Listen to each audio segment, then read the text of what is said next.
ये कहानी एक सैनिक की है जो वियतनाम में युद्ध के लिए गया था।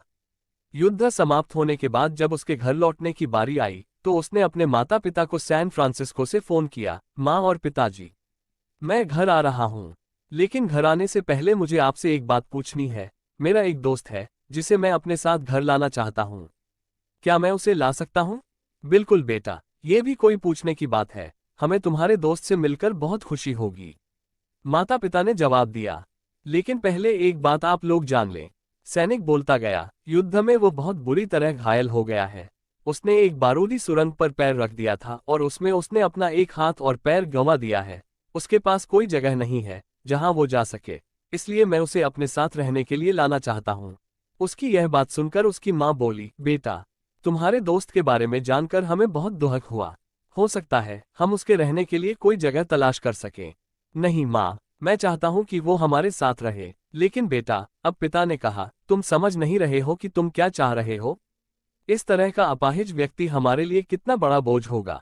हमारी अपनी जिंदगी है जीने के लिए और हम नहीं चाहते कि इस तरह की कोई भी परिस्थिति हमारी जिंदगी में दखल दे। मेरे हिसाब से तुम्हें अकेले घर आना चाहिए और अपने दोस्त को वहीं छोड़ देना चाहिए। वो अपनी जिंदगी जीने के लिए कोई न कोई रास्ता निकाल ही लेगा। सुनकर उस सैनिक ने फोन रख दिया। कुछ दिनों बाद उसके माता पिता को सैन फ्रांसिस्को पुलिस से एक संदेश मिला, जिसमें उन्हें बताया गया कि उनके बेटे की एक बिल्डिंग से गिरकर मौत हो गई है। पुलिस के हिसाब से ये एक सुसाइड केस था। दुखी माता पिता ने तुरंत ही सैन फ्रांसिस्को के लिए फ्लाइट बुक कराई और वहां पहुंच गए। वहां उन्हें शहर के मुर्दाघर ले जाया गया ताकि वे अपने बेटे की पहचान कर सकें। उन्होंने उसकी पहचान कर ली, किंतु ये देखकर उनकी कपकपी छूट गई कि उनके बेटे का बस एक हाथ और एक पैर था।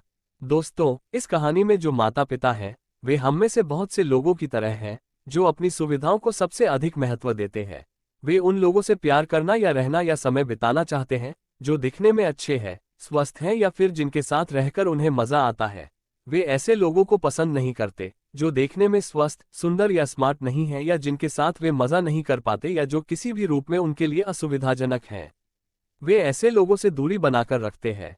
लेकिन कभी कभी उनके इसी व्यवहार के कारण उनके सामने ऐसी परिस्थितियां उत्पन्न हो जाती है जब उन्हें पछताना पड़ता है। आइए लोगों को वे जैसे हैं वैसे ही अपनाएं और जरूरत पड़ने पर उनकी मदद करें। फ्रेंड्स, आपको ये फौजी की कहानी कैसी लगी?